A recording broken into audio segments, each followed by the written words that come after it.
You don't know what you don't know. And you don't know the things that you're going to learn or the experiences you're going to have unless you get out there and try things. Be brave and try things. That's the topic of today's show. And we are going to be talking more about that in just a moment. Welcome to the Family, Health, and Hustle podcast, where sharing our stories, common experiences, and best practices about balancing family, practicing good health, and reaching your goals can help you feel supported, bring clarity, and guide you to the life you want. So if you're ready to challenge yourself, your health, and the hustle around you, then consider this your community. Now, let's welcome your host, Anthony Hernandez. Hey, welcome back to the show. I really appreciate you joining us today. Today, I'm very excited to have a conversation with a longtime friend of mine. Her name is Lauren Gardner. She goes by Lauren Elizabeth. I've known Lauren since high school, and I've had the pleasure of bumping into her over the years. I follow her on social media, and I've gotten the chance to kind of see her try and excel a number of different things that are extremely creative. And I had reached out to her originally to ask about something specific that I thought was a powerful story about how you can take something you are passionate about, something that's very unique, and turn it into a business or a following. And the conversation that evolved from that went from that one topic I wanted to talk about to just a number of different things I found to be extremely fascinating and very interesting, and I think will provide you at home a tremendous value as to just trying things, getting out there, learning and growing and progressing, and not being afraid, because we don't know what opportunity or what thing will come from it if we just get out there and try. Like I said in the intro, be brave and try things. That's the topic of today's conversation, because Lauren is an example of that. Now, Lauren, in her own words, says whether performing as a party princess or swimming as a mermaid in an aquarium, Lauren Elizabeth has always found extraordinary ways to add magic to life. This mom of four is no stranger to balancing motherhood and dreams, and loves to give others the permission to create a life they are in love with. Without further ado, I am excited to welcome Lauren to the show today. Thanks for having me, Anthony. Not Tony. Yes. Yes, yeah. Yeah, for those listening at home, I've known Lauren for many years, but I knew her as Ellie for when I first met her, and so that has been a very hard habit for me to break. Yep, and I've known him as Tony, so this might get confusing. Yeah, so if we throw down a few different names, just know it's just the two of us on the call. So if you say a boy name, just know it's me. If I say a girl name, we'll just know it's Lauren. Okay. That one chick. Yeah. Well, thanks so much for joining us today. The reason I asked Lauren to be on the show is because I've known her since high school. We've gone our separate ways. We've probably connected a couple times throughout the years, but we're friends on social media, and she has taken on a lot of creative endeavors. And from where I'm sitting, it looks like she's been really successful at those and has done a great job, kind of building an audience around that and kind of pursuing some of those goals. So I reached out to her, asked if she could be on the show and just talk a little bit about, well, let me back up. I asked her about something specific, and she said, "You know what? That's really cool. I've been thinking about that, but I think I'm going to change my mind. I think I'm going to go this direction." And then we got in that conversation of how she likes to try things and then pivot. And I thought that was a better topic to talk about than what I had originally planned. And so before we get into that, I'd love it, Lauren, if you could kind of tell the listener a little bit about you, a little bit of your background. Perfect. Okay. Like Anthony said, we've known each other since high school. So we were in the acting crowd. We were the drama crowd, I guess you could say.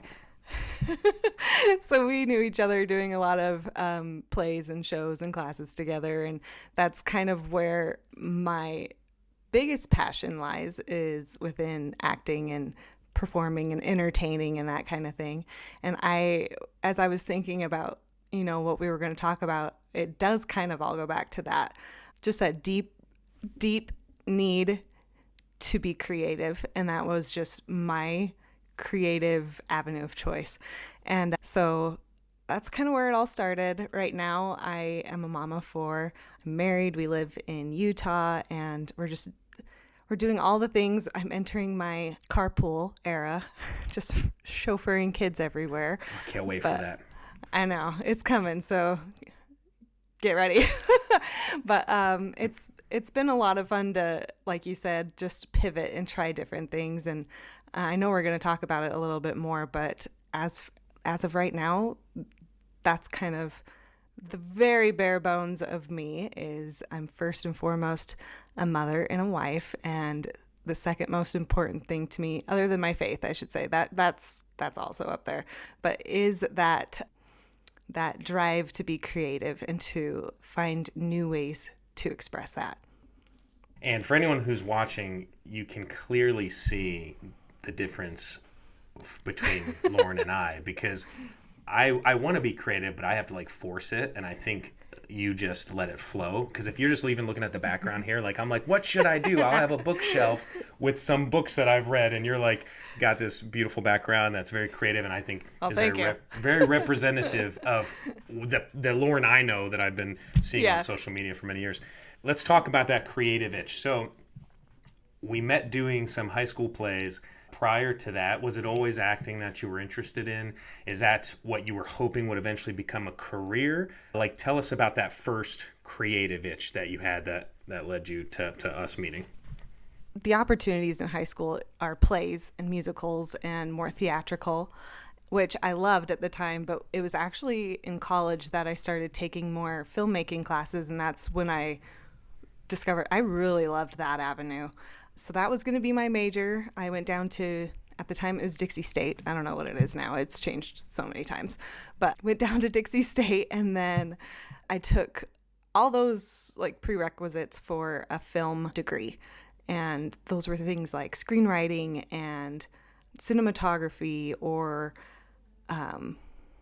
costume design. And so I took all those classes and I just fell in love with it. I absolutely loved it. And so I've always wanted to be creative, and even before all of that, all my school projects were like, how can I make this more interesting and creative for me to enjoy? And it was always some sort of performative. Sounds kind of like the wrong word. I don't know if I want to use that word, but I can't think of any other word. So I guess it is kind of performative. So it was always kind of along that lines of entertaining and storytelling or making people laugh. And in college, I just really loved the process of a film aspect because it's a lot more intimate and you can really play off more emotions that way. And so I got involved in a lot of those student projects and all of that. And I just fell in love. And I think a lot of that is kind of built a foundation for me moving forward. And one thing that I've had to remind myself of over the last few years is saying yes to opportunities, because you never know. You might go in wanting one thing and then you find or experience something within that then takes you down a different route, right? So, and I lost that for many years, me personally, but I'm trying to revive that and just say yes to things. Like, is this going to kill me? Nope, it's not. So I'll try that. That sounds pretty cool. That might lead to another opportunity.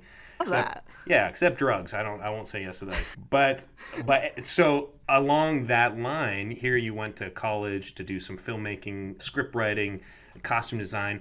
Is that what you tell to the listener at home? Is that what you ultimately did, or what did you find during that process where you were like, "Ooh, actually, I like this. I'm going to try that"? Yeah, I kind of thought of it like almost like a piggy bank. I was finding all these little things that I was interested in and that I liked, and I'd put it in my little piggy bank, and I'd just kind of store it in there for a little while and just be like, "Oh, maybe I'll do something with that someday. Maybe I'll do something with that someday."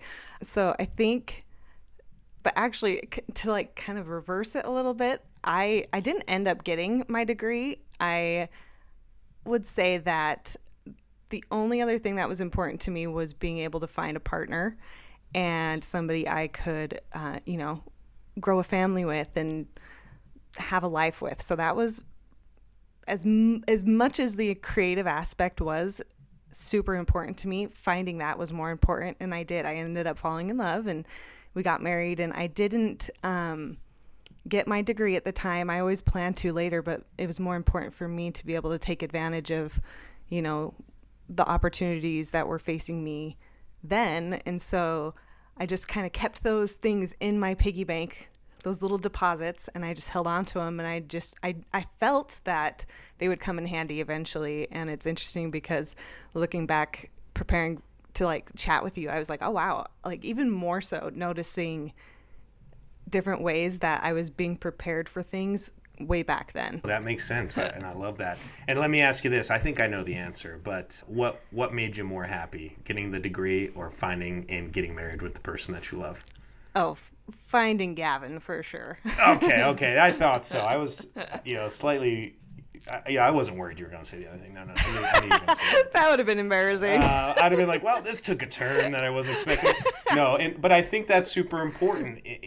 We live in this hustle and bustle world where everyone just, they just think it's about pursuing that thing, that physical, that professional thing or whatever. And there's nothing wrong with that. I mean, that's a lot of the reason why this show exists is to encourage people to do that. But I think the difference is, and you knew this deep down inside back then, was there's going to be certain things that are more meaningful, that will bring you more joy, and that deserve your attention. And sometimes that means you got to put this other thing aside because this thing over here, being a relationship, family, that's going to ultimately bring you a happiness that this other thing that you're pursuing, profession or whatever, like that might change, that might bounce around, but this, pursuing those relationships is something that will ultimately be the most powerful. Yep. I think people forget that. I think I have it's something I have to constantly remind myself of, that, there is a time and a season for different things. And just because I'm not pursuing one thing doesn't mean I'm failing. It means I'm strengthening a whole other part of me or my children or my relationships. And so those are just as important. But yeah, sometimes it's not an all or nothing type deal, and it's okay to take time off. I think, I know that we kind of talked about pivoting, and I've pivoted a lot in my life. And I think a lot of that has been centered around the things that are more important to me, like my children. So obviously I'm going to be more limited when I have toddlers than I do now. My kids are getting a little bit older, and it's almost like a whole new world is opening up. And for a long time, it's like doing anything that fed my curiosity or my creativity almost felt like I was taking away from them. But it was a constant thing I had to tell myself that, no, I'm a better mom when I can take that time for myself and to feed that creativity. And I want to be that example to my kids. I want them to be able to see that you can be a mom and you can be able to still pursue those goals. I love that. I consider being a parent one of the greatest things ever. I think most people do. It is difficult, obviously. No one's saying that, no one's saying that it's easy. But I spoke to someone one time who basically was like, well, this sucks being a parent. And I was like, what? Like, what sucks? Well, I can't do anything. I'm like, what? What do you mean you can't do anything? And they used that excuse, like it's shut down. It shut down their whole process of pursuing anything. And they, unfortunately, they were almost like resenting it. And I was like, man, I feel so bad because like there's these wonderful things in front of them, their children, that should be the greatest memories of their life. And here they are almost resenting that they're not progressing. So on that note, I mean, you're an example of someone who progresses at maybe different paces or different paths as you're staying home with your kids or as you are trying to raise your kids. Tell us a little bit about how that journey has been, how you've kind of progressed from one thing to another, and maybe what in your life or in motherhood has caused you to make those adjustments. Yeah, I love that. And kind of what you said to go along with that, things might not come the same way that they did before when you didn't have kids, but having kids, it doesn't mean everything stops. It doesn't mean that you can't do those things. It just means you might have to be a little more creative on how you do them. And so, for example, right after college, we got married, and I always knew that I wanted to be a stay-at-home mom. Like that was going to be my my do or die. I was going to be a mom. I was going to have that opportunity. I wanted to be there for my kids. I wanted to be baking cookies when they got home from school. I wanted to be that type of parent. And I was so lucky that my husband was on the same page, and he was going to be the main breadwinner for the family. And so I was super privileged to be able to have my kids and stay home. And it wasn't easy. I mean, we went through 4 years of pharmacy school for my husband so that he could do that. And that was super difficult. We moved out of state. I had my brand new first baby. I'd never lived anywhere outside of Utah before. And so I was super hesitant to do that because I was losing my support system. And I was like, oh, I'm going to be, just at home with this little baby I have no idea how to take care of. And I'm going to need to figure out a way that I can enjoy this. And I always wanted to work at Disneyland. Who doesn't? Me too. But we're kind of not in the best, location for that, being in Utah and Iowa or wherever. But that was my initial goal, was to work at Disneyland, but that wasn't going to be an option for me. So this was before all those princess party companies popped up. It wasn't a big thing then, but I was just like, what if I did these birthday parties? And so I started a company out in Iowa where on the weekends I would be able to dress up as a princess and go to these little birthday parties. It would give me that creativity, that itch. I would be able to itch that creativity a little bit. And that was when my husband was off, so he could be home with our first baby at the time. And so it was a roundabout way of doing that, kind of like we were talking about earlier. It wasn't the way I initially thought it was going to be, but it was, I call it a dream adjacent, because it wasn't quite like, it wasn't that first initial dream, but I found a way to make it work. And so for 4 years I did that, and I grew it. I grew it from just me doing these birthday parties, and I grew it to have about like a cast of, I think maybe 12 girls that would go out on weekends for me. So I wasn't just having to do one party at a time with myself. I had multiple people going out. And, during that time, I realized I'm learning all these different things. I'm learning how to manage a company. I'm learning how to make costumes, because we were poor. So I would save my money from all these birthday parties, and I would either buy a new costume that would match a new character, and I'd slowly add one character at a time. And I learned how to sew, and I learned how to piece together different pieces of costumes so that I can get a recognizable silhouette or outfit for a princess. And it was awesome to be able to grow that. And then after that, well, actually during it, I just would always have these new ideas just coming up. And I think the more you use that creative muscle, the more ideas are going to come up too. And so one of the ideas I had was like, how about I introduce a unique original character to the lineup? And at that time, I had found this whole mermaid community where people have these silicone mermaid tails. And I was like, I want to do that. I get a tail, and I can add Ariel, and we can do mermaid parties, but I could also do a unique original character. And so I got a tail, and I was not a good swimmer, I will tell you that. But I was good at faking it. So I got this tail, and I was able to come up with a whole new character. And because everything I do is also with my kids in mind, I wanted to write a children's book with this character, teaching some sort of lesson to my kids. And so I came up with a story and everything, and with that came another original character, and it was a fairy. And so this mermaid and this fairy are best friends, and it's just kind of like about friendship and how a good friend is there for you. And I was able to get a photographer, and we were able to pose for it, and it was nothing like sold at Barnes & Noble or anything, but it was something I read at these birthday parties, and then it was also for my kids later. And so that was really cool to see that, but that was also a little pivot there was with the original characters. And after that, though, I didn't know that, by graduated. The way. You didn't know that? No, I didn't know the book. That's really cool, actually. I did not know that. Yeah, it's pretty fun. And my kids love seeing the pictures, and my 5-year-old still thinks that her mom's a real mermaid, but she just has legs now. All so right. I'm not going to burst her bubble yet. Yeah, but, you're like, I'm one of Ariel's sisters. Yeah. Yeah. She's like, were you in the ocean? I was like, I was like a pond mermaid. She's like, Yeah. I don't know. She probably thinks I can swim, but again, I'm not that good of a swimmer. Hey, I'm not either. So, I mean, the fact that you basically tied your legs together and dared to Yeah. go in the water, bless your heart. Bless your heart. That could have been bad. Oh, Not yeah. gonna lie.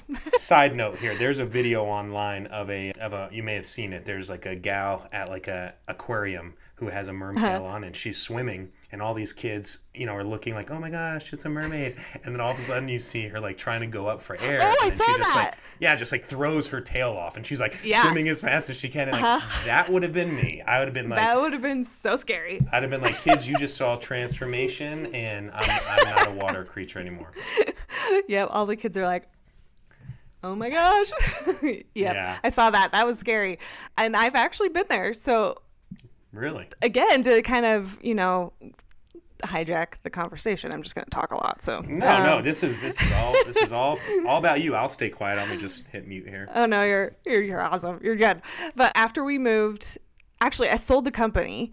My husband was done with school, and I sold that off. But I really I couldn't give up those original characters just yet. And I was like, well, maybe I'll start a new company out in Utah because we were moving back home. We got super lucky, but that just wasn't feeling quite right yet. At that point, I just had my third baby, and I was like, I'm kind of over the princess thing. And I wasn't sure if I wanted to do it yet, but I just wanted that opportunity. So I didn't include them with the sale of the entire business, and I brought them home with me. And then, let's see, at that time, I had gotten a little bit better at swimming. Like, again, I'm not winning any awards, but I can fake it. And so I was able to get a job at an aquarium and it was this little aquarium. You can come in and you can like touch all the stingrays and stuff, and they That's needed cool. it was pretty cool. And that was something that when I found out that a mermaid was an option for a job, I was like, I want to try that. So that was just something that was a deposit in the piggy bank. I was like, if I ever got a chance to swim in an aquarium, that would be cool. And so then I don't know if that would be like manifesting or what, but it was an opportunity. It came up. Who would have thought? And so I got a job there and I started working there for a little while, and it was super fun. It didn't last very long, but that's kind of something what we were talking about too, was there's a time and a place for different things. And I worked there long enough to feel like I could mark it off my list, and that was good enough for me. I love that. And, you mentioned manifesting. I plan on talking a little bit about this type of manifesting, law of attraction, things like that, maybe future episodes. But part of that, I think, is just consciously looking for those opportunities, right? I want to have certain experiences, and so your mind is just naturally, when you are consciously always thinking, I want to have these experiences, you're more likely to see those opportunities, right? And so for someone like Lauren, who I feel like, someone on the outside that might not know you might be like, man, why is she so good at everything? She's has a princess company, she's a mermaid, and not realizing that when you set these goals and just look for these opportunities, you're going to find those, right? And so I think that's a great thing, and that's maybe a backstory, not a backstory, but maybe something that's happening in the background as you're doing all these pivotings, is you're looking for opportunities to expand, right, and to change things. For sure. And so tell us, after the mermaid position, how did that lead to the next thing? What was the next thing? Good question. Okay, so the next thing, I was like, I'm over the princess parties, not going to do that anymore. I wanted to try something new. I had 3 little kids at the time, and that was taking up a lot of my time. And so that kind of morphed into more of a lifestyle blog.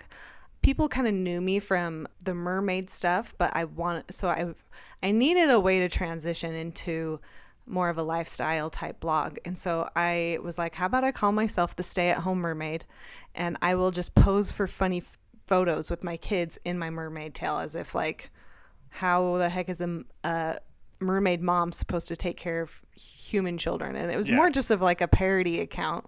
That's what it morphed into. And so for a little while, it was just how to add magic to your life with your kids. That's awesome. I love that. What's the number one takeaway that you learned from that pivot where you kind of were like, this feels good, I'm done that one? That's a good question. I think once something is no longer serving you in the way you wanted it to, it's okay to change. It's okay to find something else to do and see what else, dig around your little piggy bank and see what else is in there. You're like, okay, I've done that. Like, what else can I do on this little creative bucket list? And again, it was in a way that I could still support my lifestyle of being a stay-at-home mom, but make it fun for us. And so there were times that it not only helped my kids feel like they were having a more fun childhood, but it helped me feel like I was enjoying that childhood along with them, and it wasn't just a chore. I was consciously looking for things to make their life more magical as well as mine. I think that's a very powerful point. Whether you have kids or not, if you look to make other people's lives more magical, the fulfillment that you can get from that, right? Absolutely. Think if you have kids, that's perfect. I think a lot of people, they pursue goals and stuff and they leave their family behind, and ultimately they regret that. So if you can tie them into your pursuits specifically, you'll be able to have some more joy from that relationship with your family. But again, then if not just pursuing your goals, but if you can actually make them a center of your goals, like you're saying, I think that's wise advice. I agree.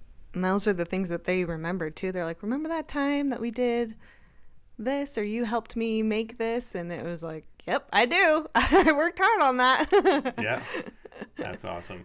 So you started a blog. So it was more of a parody blog, but it transitioned into, was it fashion? Because I remember seeing different points of this. Obviously, at the time, I wasn't like writing notes, but I remember the mermaid phase, and I was like, first of all, let me say this. When it came to princesses, I don't know how you did it, but you looked like exactly like the princess. I don't know how I did either. Yeah. Sometimes you see the princess, and you're like, yeah, I mean, I can kind of see Snow White, but like Lauren was the type of person where she's like, here's a new princess, and I'm like, dang! She looks just like that princess. New hair color. Yeah, I mean, props to you on that. So you go from Thanks. princess to mermaid to parody blog, and then it transitions into lifestyle and fashion. Or tell us a little bit about that, because this is where I feel like, almost again from an outsider looking in, it was like all of a sudden you were just growing and getting more momentum in everything you were doing.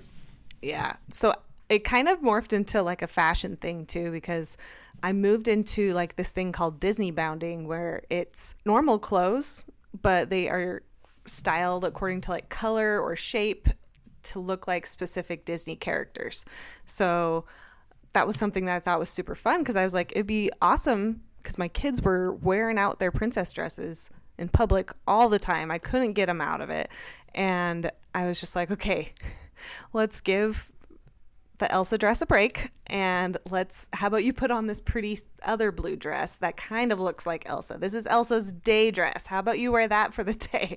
So it started to morph into that, where I was like, sweet, I can take normal clothes that my kids will be comfortable in. They're better quality. I can actually wash them. And so I started doing that with the kids, and they loved it. And they got into it for quite a long time. So it was not just showing how I styled different clothes to look like specific Disney characters, but it started to get to the point where people were like, well, where did you get that? I want that for my kid. We're going on a Disney trip. Can you find something like this for us? Because we want something different than like the matching family t-shirts. Nothing's wrong with that. I also did those, but that's that's the limit of my creativity, is like, and it's not even, I don't even want to do it. My wife's like, you got to wear this thing that has a Disney castle and says daddy. And I'm like, no, I don't want to. She makes me. It is a wife thing. I do feel like it is a wife thing. So, and part of that I think was to get my husband to do it, because I was like, you're wearing normal clothes, just wear this specific color and you'll kind of look like Peter Pan. So I think that was kind of a compromise, but it was fun for us too. So I started getting people asking for it, and I was like, well, I'm going to look into doing my own little shop where you can buy these cute clothes. And for a good while, my kids were into it, and that was back before they had opinions really, and the good old let days. me dress them. Yeah, it didn't last as long as I thought it would, but it lasted a little while, and I took advantage of it while I could. So I did that for the children's stuff, and then they just were like, no, Mom, I'm over it. I don't want to do it anymore. I was like, okay, fine. I'll do it for myself. And so at that point, it kind of transitioned to more just women's clothing. And then that way, I didn't want to put them on social media anymore anyway. And so it kind of worked out nicely, because then it was like, okay, well, my target audience now can be other moms that want to dress up as well. And so it switched to women's clothing at that point. Well, and I think it's awesome that I think anyone that's starting a business or pursuing a passion, there needs to be that moment where you kind of step back and go, okay, all right, when you talk to everyone, you talk to no one, right? And so maybe when I'm trying to get these other kids stoked about dressing up as Disney characters, A, they might not be on social media, or B, yes, their mom. I need to get to their mom, right? So I think others like me. I am my target audience. Bada bing, but right. That's. Yep. I think everyone at some point has to go through that and say, okay, who is it that's making that decision? So it's cool that did you consciously make that, or is that just something you kind of stumbled on, where you just made that decision and later you were like, oh yeah, wow, I did. That was actually like a strategy of growing a business that I just kind of accidentally did rather than consciously did that. I think more it was unconsciously, because I had to work with what I had. It was no longer magical for my kids, and I knew that forcing it would just make it worse. And so it was kind of more out of necessity than anything, but it turned out good later, because I felt like it did better because they were in the same boat as me. Their kids didn't necessarily want to do it, and it would sometimes be a battle. And so it was like, well, if I can't control them, but at least I can feel good about it. And so I think a lot of moms could identify with that. And so I feel like it did really well. Who would have thought? Because it was definitely not a strategy for me. It was just definitely out of necessity. well, and the reason I asked too is I think a lot of people, when it comes to trying new things, they talk themselves out of it, because they're I need to do this, or I need to do that, or what if I don't know how to do this? And it's like, sometimes you just got to do it. Just do it, and things fall into place. I mean, Google is there for a reason, man. Yeah, YouTube. Google things. That's literally how I learned a lot of stuff. We're talking via the internet because I had to Google it and figure out how to do this because other people are doing it. Yeah, I agree with you. I think sometimes you just got to go for it, and there'll be times that you fail and there'll be times that you succeed, but I think more often than none, if you approach it with the right attitude, you'll find that things just fall into place like you had mentioned. Yeah. I feel like I would say there have been a couple of times where I have even felt like I failed because of those reasons, where it's like, I just started this shop for my kids and now they don't want to do it. And like, I could have given up at that point. But I think too, I always have to remind myself, I'm learning something along the way that it's going to be applied somewhere else. I learned back in college how to sew for the costumes and stuff. And it gave me points of reference that I would use within the Disney bound stylings 10 years later. I had no idea how that was going to end up connecting, but it did.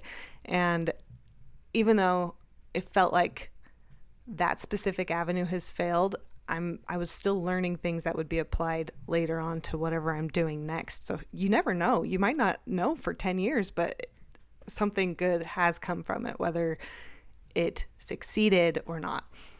And honestly, you're the judge of whether it succeeded or not, right? You may have come out with only a small amount of money or no money or less than what you wanted to make. But again, like you're saying, if you learn something, it's a win, right? Because then you just build on that. One thing you're doing lately, and maybe you haven't pursued this too much, but I've noticed that when you're doing the Disney bounding, you got very creative on social media. And it seems that that's something people want to learn how to do. Is that right? So is that a whole nother avenue? Yeah. So when I was doing the Disney bound stuff, it was like during quarantine where like TikTok got huge and we're all bored out of our minds. And during that time I was like, well, I'm doing these Disney bound looks. What if I did a fun before look and a fun after look? And I like did a fun transition in the middle. And people ate those up because they were quick. They were easy to watch multiple times. And so on TikTok, it kind of blew up really quick, which was unexpected. And so back to the college stuff where I'm learning angles and different like filming tricks, I was able to apply that to this. And so I started doing that for myself, and it went really well. And I had all these friends who I've made a community with who are also doing either blogs or businesses or content creators. And they're like, how did you do that? And I was like, I don't know. And then so like I started to really consciously pay attention to how I was doing it. And there were a lot of trial and errors, but I loved figuring it out and being able to edit together and be like, see the finished product and be like, whoa, that was magical. And so all these friends were like, you should teach this. And I was like, okay, like, I don't know how to do that.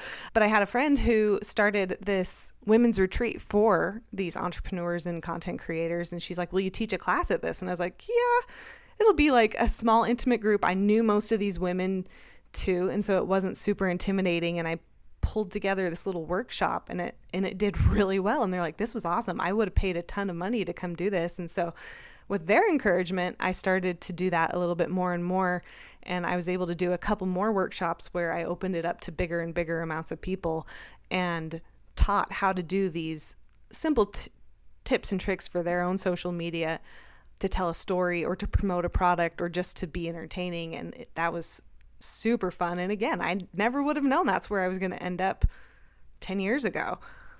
I think that's awesome. And if you go back through your journey and you would have had said no to being a mermaid or no to creating your princess business, like, would that have even happened? Right? Who knows? Maybe it would have. Yeah, maybe it would have. And maybe it's not good to think that way, but I like to err on the side of, man, everything I'm doing it's going to work out. Like you said, it's going to work out. I might not know why, but it's going to be awesome.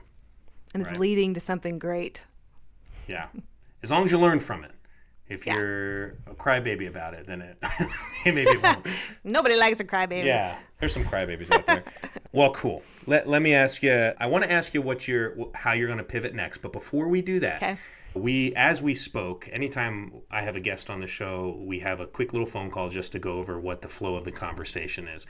And again, I had gone into this call thinking I was just going to be talking about the Disney bounding.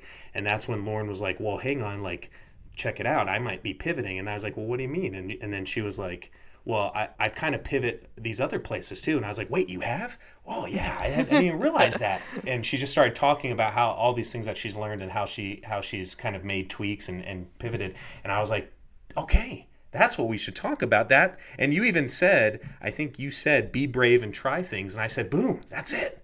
That's the name of this. That's the name of this episode, is be brave and try things. So along those lines, it's easier said than done. Right?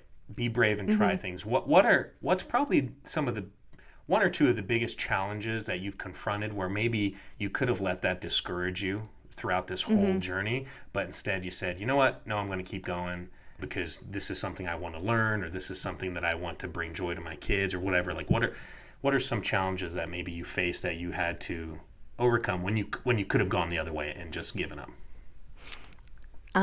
That's such a good question.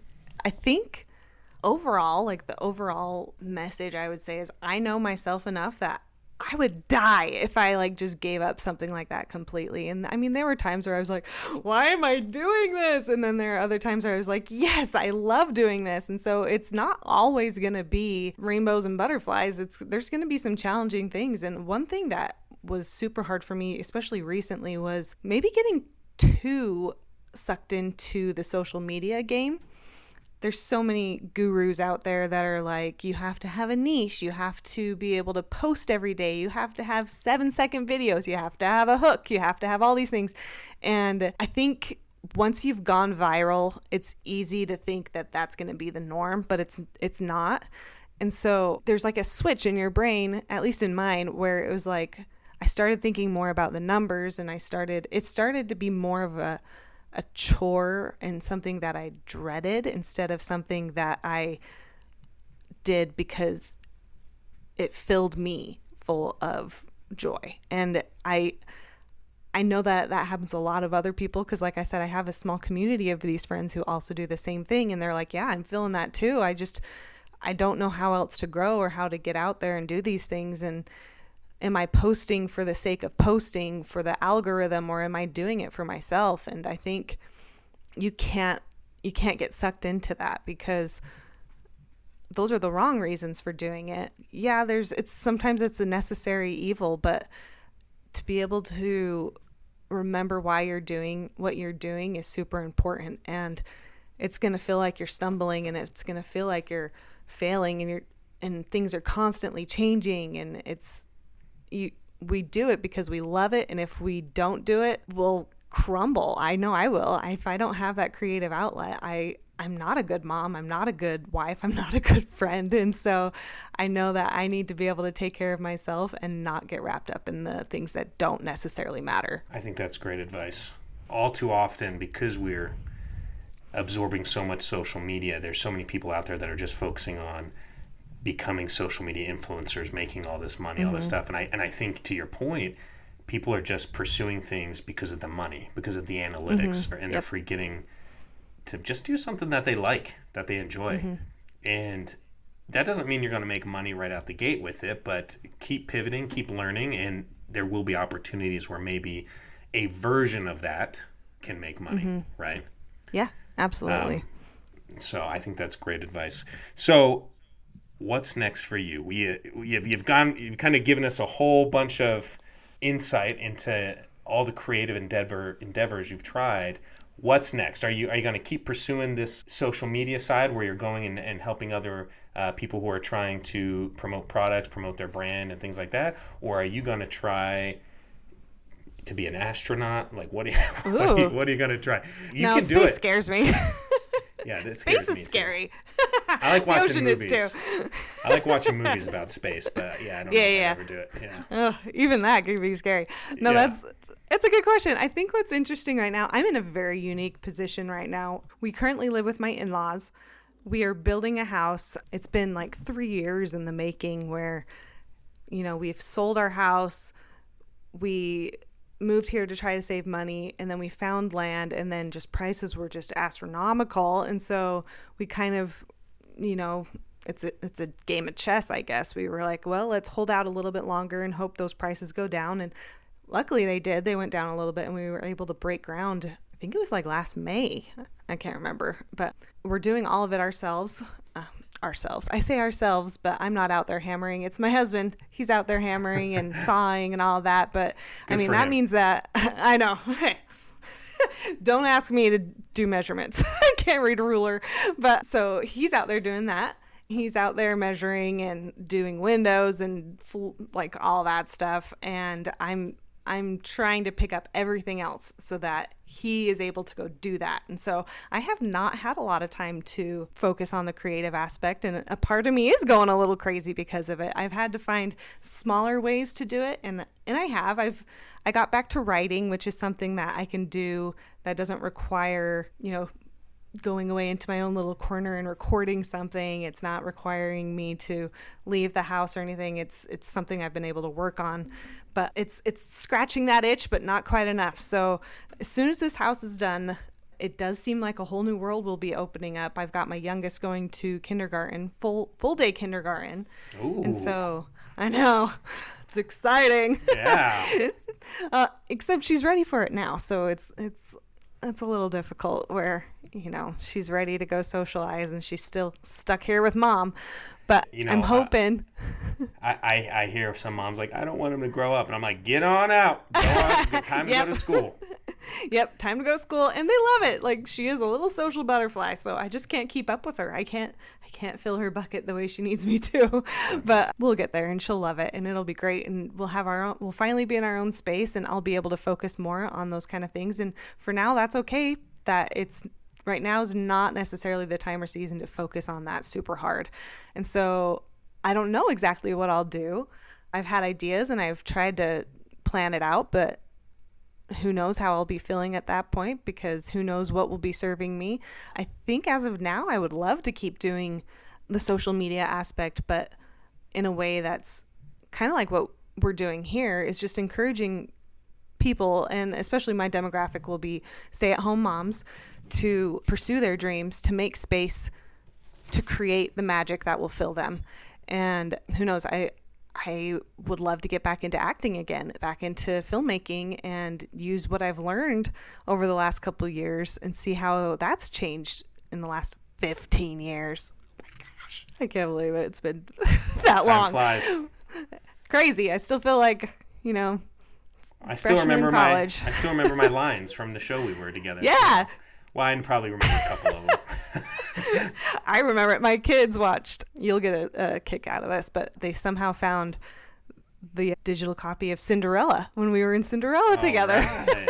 And they watched it and I was just like, ugh, Yeah. can we turn this off? But it was still fun. That's awesome. So that was cool. And they're like, Mom, you were the wicked stepmother. And I was like, yeah, I was not thrilled at that aspect at the time. In high school, I wanted to be the nice person, but now I could do a mean, evil stepmother. Your kids are like, you're perfect for the role. Just kidding. No, What it's are you funny. talking about?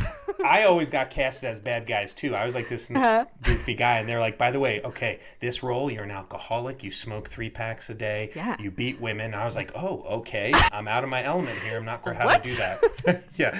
Yeah, exactly. Or you died. You were murdered. I remember that. Yes, I got murdered in probably a couple shows. That one for sure I did. But that's the beauty of acting. It is Yes. being put in those situations. Super Well- fun. Yep. Well, that's so cool. Lauren, where do we find you? For those of us, I'm on this list that are anxiously watching, going, okay, what's she going to do next? Like what? Hey, I'm on that list too. Who knows what she'll do next? I'm just on Instagram. You can find me on Instagram. It's Hello Whimsy. Whimsy is spelled with a Z instead of an S. So, Hello Yes. Whimsy. Yeah, WHIMZY, right? Yep, perfect. Perfect. I only know that because I'm looking at the paper that you filled out. So I'd like to say I was good at spelling, but that's the only way. Well, very cool. For those listening at home, please go follow Lauren. Seriously, she's a great person. I've known her for many years and have loved following her on Instagram. Like I said, we haven't chatted too much over the years. Just every once in a while we'll kind of connect. But it's so cool watching her along with other people that we've gone to school with, just everything that they accomplish. And I think that's really fun, and that's a joy about getting older. Some people are like bummed out that it's been 10 years, 15 years since school. And I'm like, I think it's pretty cool, like watching how everyone's, I think it's neat. yeah, how everyone's evolved and grown. But she is a shining example of be brave and try things. And so I love it. I love that. Lauren, thanks so much for joining the show today. And we are anxiously watching in a non-creepy Thanks, way. Anthony. Or a creepy way. Yeah. I'm But sure no, there's some thank creeps you. out there. Yeah. You're welcome. Block. I won't block you, Anthony. But thank you for having me. This show is awesome, and I think you're really on to something special here. So this is really great, and I really appreciate you. Well, thanks. And thanks for sharing that story. I think, like I said, I think a lot of people are scared to try things because they just talk themselves down. And you're an example of just going and trying things, and it'll work out. And you'll have a ton of fun doing it. And I think that's something that a lot of people have forgotten in today's busy world. Yep, I totally agree. And you know what? Most people are too busy paying attention to their own selves. They're not going to really notice what you're doing. So I just say, go for it. Go for it. This is true. I think that's so true. Good advice, wise advice from Lauren Gardner. Hello, Whimsy. Thanks, Lauren. I hope we have a chance to chat again in the near future on the mic. Yes. Thank you so much, Tony. Yeah, you're welcome. Talk to you later. Thank you for joining in today, because pursuing a balance between family, health, and hustle, it can feel a little wacky sometimes. So we need to learn from each other. And with a simple click to subscribe, we'll invite you back to our next episode. In the meantime, download our free ebook, 6 Secrets for Success, at familyhealthandhustle.com. And remember, we're on this journey together.